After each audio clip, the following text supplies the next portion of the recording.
Okay, good. So we're Pasuk Yud now, verse 10. Okay, so now, Zevach Vitzalmuna, these two wicked kings, Zevach and Salmuna, but Karkor, they're in Karkor. Remember we talked about the other general is the raven goes Kar. Remember? Yeah, so there's the city, Karkor. Right? So that's like what they are. Karkor. There it is. Kuf Resh equals the letter Shin, and that's Sheker. They're in the place of Sheker. Umachaneim imam, and their camp is with them. And let's see how many soldiers are left. Kachameshes asar elef, 15,000 left. Kol asarim, that's all that's left. Mikol machane b'nei kedem, the whole camp of the people of the east. Vanofim, and the amount who fell in battle. Meya ve'esrim elef ish, 120,000 people in battle have already fallen in battle. It's 300, right? Sholei fchara, people who could draw the sword. That's how many were killed in battle. They killed each other. Yeah, but it's still an amazing thing. Vayal Gidon derech hashchunei volim mikedem lenovach v'yogbo. So Gidon now is chasing after them, and he's taking the way, the derech of shchunei volim, those who live in the tents, meaning the Bedouin route. These are the Arab Bedouins who constantly live in tents, which was east of a place called Novach and a place called Yogbo. Now, why does he take this route? So the Meforshim say this was not a commonly taken route, and there was for the element of surprise over here. Okay, so they wouldn't see him coming until he was right upon them. It was like a secret, sneaky route. So he took that. So then, by Yachas HaMachana, and he hits the camp, HaMachana HaSabetach, when the camp was felt secure. In other words, the escapees figure, okay, we're all right now. We don't have to worry. Since we've lost the battle, they won't chase us anymore. This is already on the east bank already. They figured they were safe enough. So since they felt they were secure, and he went on a sneaky route, he caught them by surprise and was able to kill them. How he killed them exactly, we don't know. Where he picked up some swords along the way, we're not exactly sure. Could be they took it from the people that were killed in battle, that killed themselves, and they took the swords from them, whatever. But he knocks them off. Yud Beis, Vayanusu Zevach and Salmuna. So the two kings, Zevach and Salmuna, running away. Vayirdu v'achrayim, he chases after them. Vayilcho deshnei amalchei Midyan, as Zevach and Salmuna v'chal ma'ach echarib. So Gidon captures the two kings of Midyan, Zevach and Salmuna, and what about the rest of his helpers? The rest of his soldiers were terrified, and therefore they couldn't save their king. Okay, now Vayoshav Gidon ben Yoash min hamilchama milmalei hechores. Now Gidon returns. Gidon, the son of Yoash, he returns from battle milmalei hechores, above the chores. So what does that mean exactly? There's an argument amongst the rabbis. Rashi says it's before the sunset, while the sun was still above. Milmala chares, while the sun, chares is here the expression of the word the sun. That's a word for the sun. There's a pasuk in Eov that refers to chares as the sun. And it's milmala chares, while the sun is still above the horizon. It has not yet set. That's why Rashi learns. All the other Meforshim learn differently, and they learn before the sun rose. The Malbim in particular and others, they say before the sun rose, which makes sense because his whole battle was at night. Everything he did was at night. When he destroyed the Baal, it was at night. When he brought his offering, it was at night. When he looked for the miracles to know the signs, it was at night. And the battle was fought at night. So as the sun is about to get up, all right. In other words, the sun has returned its whole course to coming back, and now the sun has come up, and now he's not able to fight anymore. In other words, since the sun has come up, and he had very few men, he couldn't take them on in the daytime.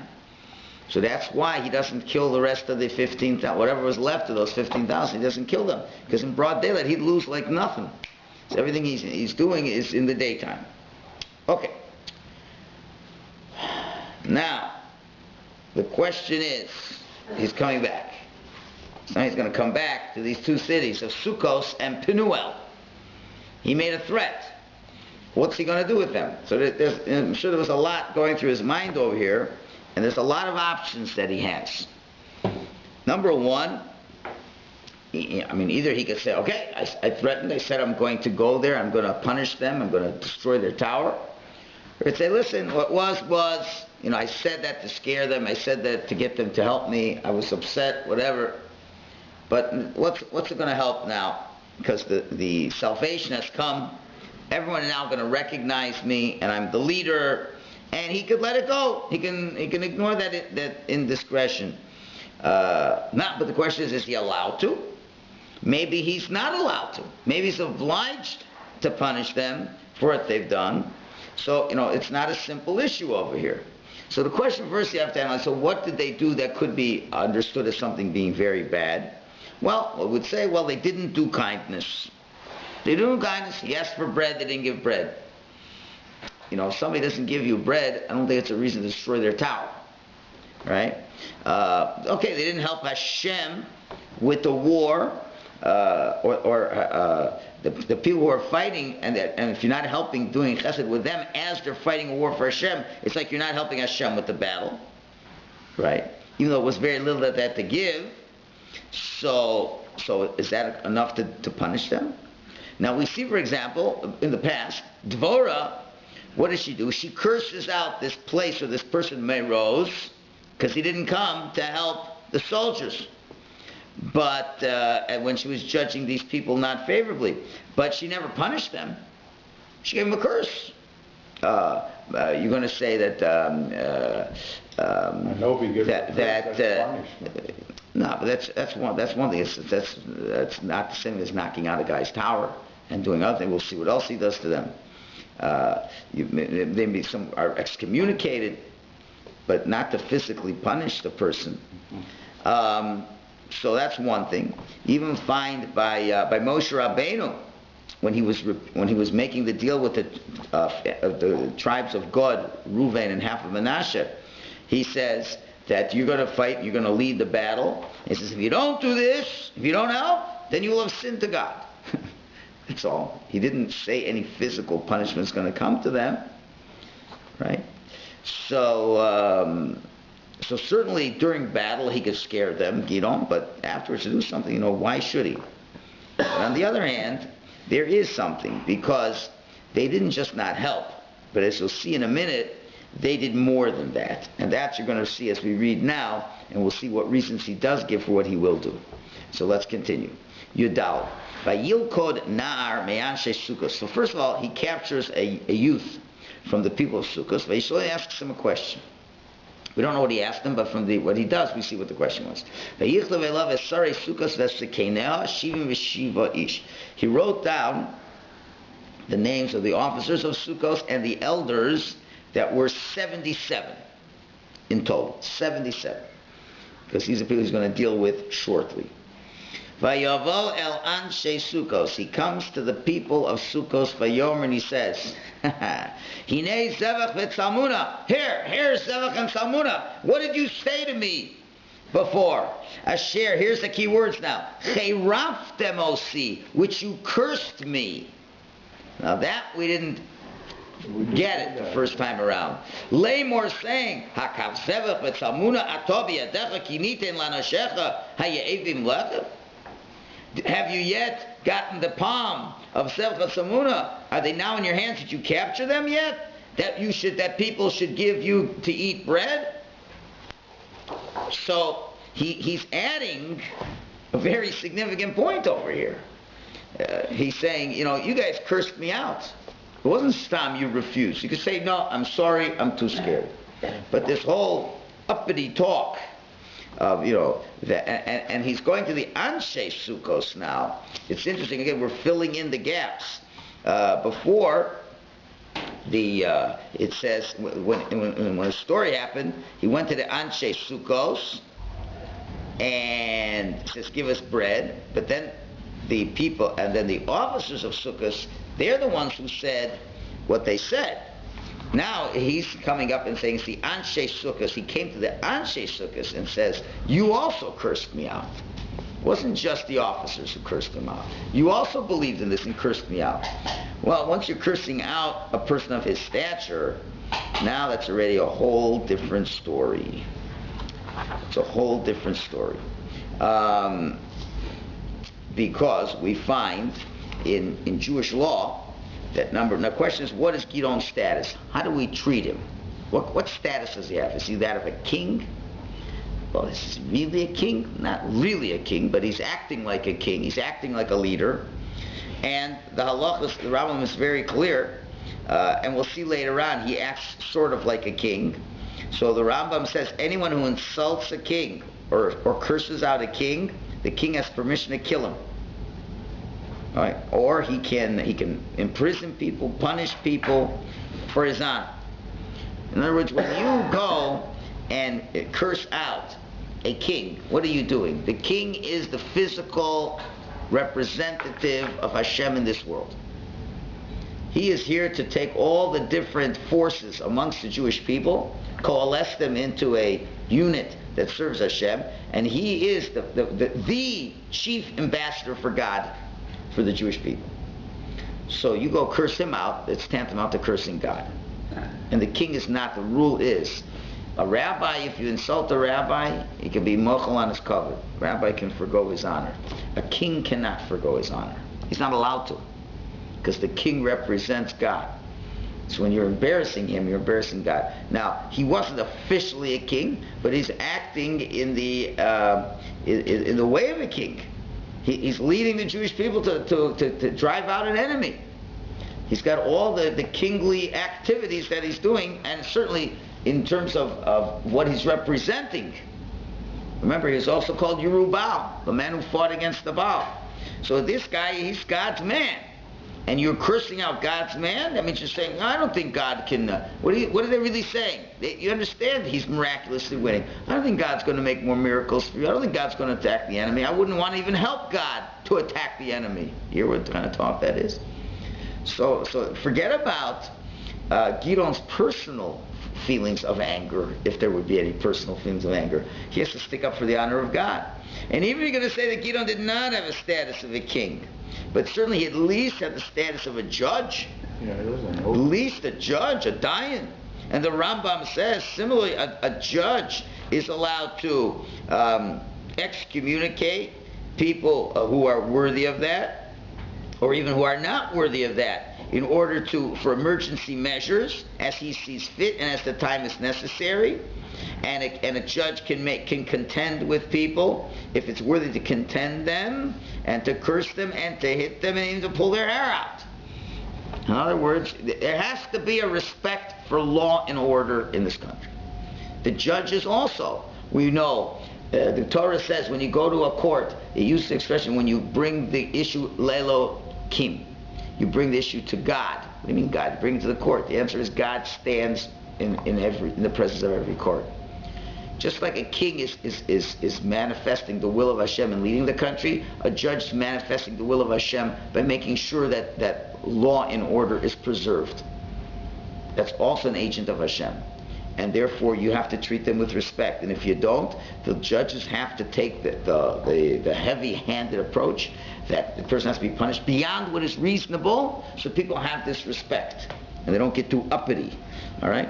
So therefore, Gidon had within his, not rights, but perhaps more so as an obligation to do this. And as we said before, you see when the people of Menashe came and they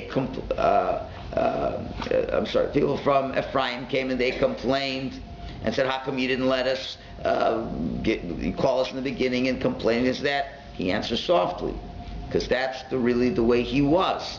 But when the time demanded that we can't let the honor of the leader be insulted like this, and it's God's honor is being insulted, then he has to take the forefront and do what he has to do. And we'll see shortly that's exactly what he does. Yes? Question? So you can be punished if you insult the king or if you insult a judge, but you can't be punished. There's no punishment if you insult a rabbi. Not this guy. That's correct. I don't want to get into why, but that is correct. That's why rabbis get so abused. But wait a minute, you said a Rav can mochel his honor, but what if he doesn't want to? Okay, that's right. I'm sorry. That's right. I'm sorry. He can be mochel, but he doesn't. He's not forbidden to be mochel, but he doesn't have to be mochel, and can say I'm not mochel. But to forgo. But then again, a Rav doesn't carry much power. It doesn't carry the power that a king carries, and that a judge carries. Judge Shoftim v'Shotrim. The judges would have policemen to enforce it. Rabbis don't have enforcers. Right? You can't enforce, people to be better in terms of internally. Right? The king and the judge, they're external controls. External controls you can enforce. Internal growth, that you cannot control. But the rabbi doesn't have to forgo his honor, and he's no worse than another person, that if someone's insulted, there are halachas that deal with that, but he doesn't carry the power of a king. And a judge and a king can't be mochel. Cannot. Well, king for sure cannot be mochel. The judge also seems, the Rambam says, he has to do what he has to do. So that's where Gidon felt he fit into that category, and therefore he does what he does. Let's see what's coming up now. Right, Pasuk Tezayin. Vayikach es ziknei ha'ir, so he takes the elders of the city, es kotzei midbar es habarkanim, he takes the thorns and thistles of the desert as he threatened, vayoda bohem es anshe sukkos, and he made it known to them, as he introduced to the people of Sukkos how thorny thorns could be, and how prickly thistles can be, and had them be punished. Now the Malbim explains a little bit more in detail about these punishments over here. And first of all, going back a couple of psukim on that, so it says, he wrote down the names of the officers. He came to the Anshe Sukkos. Came to the people of Sukkos. Now, why is he coming to the people of Sukkos? It doesn't say he came to the officers. They don't seem to be mentioned over here. So he says the officers, really, you can't blame them so much, because they at least had a reasonable response, because they didn't have to pay him any tax yet. Remember, he came for two reasons to them. He says, give me as chesed, and give me as, I'm like your representative, and I'm fighting the battle, and I'm part of the country's military garrison that should be supported by law, by taxation. So the people were wrong. They didn't want to do kindness. The officer said, who are you to tax us? So on that second point, he really couldn't give it to them, because he was not yet, he isn't the acknowledged king, and he can't force them. And remember he said they were also afraid that maybe if they help out Gidon and he loses, they're going to get punished by Midian. So obviously he didn't bother with them. But the people of Sukkot, that he asked them to give charity, and because we were tired, for them it's fitting to punish them, and on top of that, because they cursed him also, therefore it says he came to the people of Sukkot, but not to the officers. And now why he punished them, now it's explained, because they cursed him, right? And they didn't give bread to people who were tired. Okay? And if you see the difference of the expressions, the time before it was the officers talking, and the officers saying, who should we give to you that you think you're the legion? But here he says, but you, the people, it seems not everything was written the first time around, it gets filled in the second time around. But the people, their answer was, who are we that we should give you anything just because you're tired and hungry? That already, what are you talking about? We're tired and hungry, you don't give us a tzedakah, and you curse us on top of that. So it could be so clearly these people did deserve a punishment, right? So what does he do? He takes the elders, and he had the elders punish them. That's the way the Rambam learns this. He commanded the elders to punish the people with the thorns and the thing, to teach them a lesson. Your people should be talking better. So we see he did enforce this. Next point, he goes to the next city, Yud Zayin. Ves Migdal Penuel Natatz, and the tower of Penuel he smashed and destroyed as he promised. But look, one more thing. He killed the people of the city. Kill the people of the city? What are you killing the people of the city for? What do they do that you should kill them? Why should you kill them? So, there's a couple answers over here. The Malbim says, just very briefly, he killed them because their excuse wasn't an excuse. The first cities didn't want to help because they were afraid if Gidon loses, then they'll get punished. But the Pnuel had a tower to protect themselves. So even if Gidon loses, they'll be safe in the tower. So they really had no excuse, so he killed them. That still, needs a little more explanation. So the Radak helps us out over here, and very simple. He went to destroy the tower, and they fought against him. They tried to stop him. Oh, you want to stop me? Now we're going to battle. Okay, so now I have to kill you because you didn't let me destroy the tower. Which is really incredible, because, in other words, he never planned on killing anybody. He just planned on punishing. And now he comes back victorious. Everyone should have acknowledged this is the man. And now they're going to say, no, we're not going to let you knock down our tower. So they went and stood up against him. So Gidon had to do what he had to do.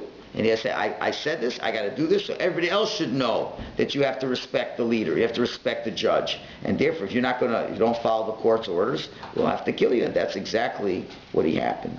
So you see that from Gidon, he knew, again, as I said yesterday, how to balance the two ways of being the leader. On the one hand, he acted modestly, as he should always act modestly. On the other hand, when people are disrespectful, you can't just sit back and let that happen. And he gave it them the way it should be given to them. Okay, very good. So now there's one more piece of loose end that has to happen. What are we still stuck with? What are we going to do with Zevach and Salmuna? Zevach and Salmuna, they were captured. So what would you think? It's very simple. What do? You kill them. Well, that's not so simple. Why is that not so simple? Who are they kings of, Zevach and Salmuna? What country? Midian. Is Midian one of the 7 Canaanite nations? Yes. No. Not one. They don't live in Eretz Yisrael. Midian's east. It's east of even the tribes on the eastern bank. Only the 7 tribes is there a mitzvah to kill them all out. Midian, there's no mitzvah to kill them out in particular. Okay, they're oppressing you and they're making trouble, so you're going to war with them. Of course you're going to kill them. But right now, as we stand, is there any war? The war is over. Okay? The war is over. So the war is over, what's the point in killing them? They have no army. They have nothing. So what gives him the right to just kill them? We're going to see in a moment, in a few seconds, that Midian was subjugated. They were subdued. That's it. We don't hear from them anymore. So what gives you the right to kill these guys? It's not such a simple issue. So you might say, well, they committed crimes that Canaanites are, that all non-Jews, there's 7 Noachide laws. Forget about being a Canaanite. There's 7 Noachide laws. One of them is you can't steal. And these people for 7 years were pillaging the land and stealing. That might be a reason, but then again, you still need to have witnesses and testimony and things like that, and that would probably be a bit difficult to achieve. So he has to figure a way to get them punished. I mean, he has to kill them. But what's going to be the modus operandi of being able to accomplish that? That is what we have to see is coming up now. So it's not so simple just to go kill them. And that's why it's going to be a couple psukim now till he can kill them, because he's got to ascertain certain facts that by law he's correct in killing them. This is because the war is over. The war is over now. Yeah. So we could start with the Malbim. Malbim is a very nice way he goes with this. Now you're going to see the questions and answers are kind of like weird, and therefore the commentators have to figure a way to deal with this. So okay, we're on Pasuk now, Yudches. Vayomer el Zevach vel Tzalmuna. He says to Zevach and Tzalmuna, Eifo hanashim asher haraktem b'Tavor. Where are the people that you killed in Tavor? Now, what do you mean, where are the people you killed in Tavor? I mean, they're probably on Tavor. Where are the people you killed? So what he really means is, who exactly did you kill in Tavor? And more so, what right did you have to kill these people? So what's going on over here? So So the Malbim learns that when Zevach and Salmuna were crossing back on the east bank of the Jordan River, they passed by Tabor, and there they killed relatives of Gidon. Now, here's the issue here. Let's talk about 1945, the Nuremberg trials, or for that matter, any type of war crimes. How do you establish that something's a war crime? And we're going to have the first war crimes tribunals right now, according to the Malbim. Okay, how do you define a war crime? Yeah, listen, you got a bunch of Germans are in one bunker, a bunch of Americans in another bunker. You're trying to take the hill. Everybody's killing everybody. You're gonna, and whoever wins is going to take them as war criminals. That's what war is. Last time I checked, right? War itself, interestingly enough, is not a crime. I'm sure there's all kinds of legal books written, which is really foolish, because who cares? You have all the books you want, they'll shoot you in the head. I always found that to be like so fascinating. You have all these, you can get PhDs, in war crimes and this and law, war law, this and the whole idea is an oxymoron. To have war laws, the whole idea of war is against law and order, right? It's survival of the fittest. There's no rules. It's ridiculous. Geneva Convention, I heat and a hair. Who keeps the Geneva Convention? The suckers who keep it. And the other ones who want to win, they don't keep the Geneva Convention, as it should be. The whole idea, let's play with, let's do Marquis of Queensberry rules. When you're having sword fights, the guy wants to kill, no, we'll go by certain rules. What? Boxing. Oh, boxing. I don't know. Have certain rules. What are you talking about rules? You're kind of trying to put the guy away. Well, everything's fair. That's all. No, only in a certain way we could kill you. I'm trying to kill a guy. Well, no, we'll do it with certain punches. So the whole idea is crazy, but still in all, it still exists. So Gidon, he says he has to find a way to kill them. So if you stop just killing, so people he killed in battle, you can't put them to death for war crimes in a war. He went to war, but it seemed that he killed people maybe he didn't have to kill. Now, a war crime is you go into a hospital and not now with the Palestinians, because there's no such thing as a hospital anymore. But if you go to a regular place where there's regular civilians, women and children, they have nothing to do with this war, they're not going to help and obey nothing. So you just go and start killing them out like that. Then you could say that's a war crime, because how did that further your goal of winning the war or not? You have no business killing these people. Kill the soldiers. Unless you find out that the women and children are helping the soldiers and they got guns underneath their dresses and they shoot you when you weren't looking. But otherwise not. So he's saying, so you can't kill people unless you have a good excuse, right? So therefore you can't kill Zevach and Salmuna without justice. Therefore he judges them that he killed maybe his brother, as we'll see. He killed people that he didn't have to kill. So we'll see, and that's what he's saying. Where are these people that you killed in Tabor? By Yomer, he says, and there's a couple ways of interpreting this line now. Kamocha kamohem, like you were like them. Echad ketor b'nei melech. They all looked like the same face of the b'nei melech, like the children of the king. So he's saying that, listen, who we killed, I think we killed your kids. And we were entitled to kill your kids, because they were fighting the war like you were fighting the war, and they were soldiers in battle like they were soldiers in battle. He says, Kitoar b'nei melech, like the face of the king. They're acting with all the war tactics, and you were fighting against us. We were taxing you and this, and you were going against us. So yeah, it looks like your kids, and they were soldiers, and we killed them as soldiers. So we're allowed to do that. Yudtes says, no, they weren't my kids. They were my brothers, the sons of my mothers. They weren't my children. And because of that, they weren't my children. They weren't rebelling against you. They were just innocent bystanders who you killed. You're just going to Tabor, just kill people who weren't even in the battle. For that, Chai Hashem, I swear by Hashem, had you let them live, I wouldn't kill you. Had you not done war crimes, I wouldn't be able to kill you. But since you've done war crimes, now I can kill you. That's the way the Malbim learns the pshat. Others learn that this was perhaps a killing that took place even before this war. and he caught them on not crimes related directly to this war, but things that happened before this war. And the fact of the matter is, one of the Meforshim, who is this? Rabbi Yosef Karo, he learns like this. He says, on the words kamocha kamoim, they say, you know what? It should have happened to you like what happened to them.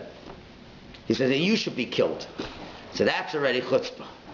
You know, he's saying, yeah, we killed these people, and we should have killed you too, and we wish we could kill you right now. And that already, pushed it over the top. And indeed, they killed other people from before that they shouldn't kill, and for that reason was able to kill them. But one thing you see, that Gideon was careful. He wanted to do everything by the books. He wanted to make sure there should be no inquiries later as to he didn't do something properly. He did it properly, sat down, he did a war crime tribunal, and he says, had you not killed them, I wouldn't have killed you. I'm not going to just be a cruel person like this, but now we have good cause, so we're going to kill you. So now how is he going to kill him now? Where are we now?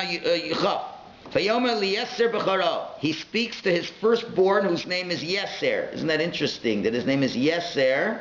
Sounds like Yisro. Again, it all goes back. It all comes around. Yisro was a Kohen Midian. Yisro was a priest from Midian who converted to Judaism. This is the enemy here is Midian. So he's grooming Yeser to be another person who will want to be against Midian. So he says, Kum harogo, so go get up and kill him. But the lad didn't draw his sword. Kiyore, because he was afraid. Because he's still a young lad. So it could be, to do such maybe to run after him, blow shofars. The kid was ready to do. But to take a sword and mamish kill him, I don't know if I could do this. And also, Pasuk Chaf Aleph, Vayomer Zevach v'Tzalmuna. Zevach Masur, see what's going on. Get this little punk is going to kill them. It's not exactly. You can imagine, give a 12-year-old a sword, and he's not an expert at it. It's going to kill the guy. How effective is this going to happen? And more importantly, how slow and painful will the death be? And it'll go, dunk, dunk, but not a death blow. Well, do it harder. It could take quite a while. So, but while Gideon, an older man, just one shot, whack, finished. The head's off in 1 second, painless and quick. So therefore, Zevach said, Kumato, they say to Gideon, you get up, Ufkabana, you kill us. Because like a man, so is his strength. In other words, you're a big man, you got big strength. Your kid's a punk, he doesn't got big strength. Why should we have to suffer this? A. B, also, it is more dishonorable for us to be killed by a youth than at least we should be killed by the general who fought against us. Gideon got up, Vayar against Zevach and Salmuna. He killed Zevach and Salmuna. And he took as loot that was entitled to Saharonim. It's a type of a jewelry that's in the shape of a moon that they would keep around the necks of their camels. I guess the kings have royal camels, and they got these jewelries that are shaped like moons. I guess they're valuable, whatever. So he took that as part of the loot that he was entitled to take. Okay.